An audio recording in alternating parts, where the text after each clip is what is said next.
Praise the lord. నేటి వాగ్దానము. యెహోవా తమకు దేవుడుగా గల జనులు ధన్యులు. కీర్తనల గ్రంథం 144వ అధ్యాయము 15వ వచనము. యెహోవా వేల్పులలో నీ వంటి వాడెవడు? పరిశుద్ధతను బట్టి మహనీయుడవు, స్తుతి కీర్తనలను బట్టి పూజుడవు, అద్భుతములు చేయవాడవు. నీ వంటి వాడెవడు? ఆయన ఆశ్రయదుర్గంగా ఉన్నాడు. ఆయన కార్యము సంపూర్ణము, ఆయన చర్యలన్నీ న్యాయములు. ఆయన నిర్దోషి అయి నమ్ముకున్నదైన దేవుడు. ఆయన నీతిపరుడు, యథార్థవంతుడు.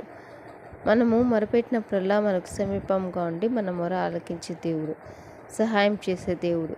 ఆయన గుప్పిలు విప్పి ప్రతి ఒక్క జీవి కోరిక తీర్చే దేవుడు. భూమిని, సముద్రమును, ఆకాశమును, వాటిలో ఉండున్నది అంతటినీ సృజించి వాటన్నిటినీ కాపాడుచున్న దేవుడు. భూమి కంటే ఆకాశం ఎంత ఉన్నతంగా ఉన్నదో, ఆయన యందు భయభక్తులు గల వారి ఎడల ఆయన కృప అంత అధికంగా ఉన్నది. అనుదినము ఆయన మన భారం భరిస్తున్నాడు. అనుదినము ఆయనకు నూతనంగా వాత్సల్యత కలిగి ఉన్నాడు. పడమటికి తూర్పు ఎంత దూరమో ఆయన మన అతిక్రమములను మనకు అంత దూరపరిచున్నాడు. ఆయన ఎల్లప్పుడూ వ్యాజ్యమాడువాడు కాడు, నిత్యము కోపించేవాడు కాడు.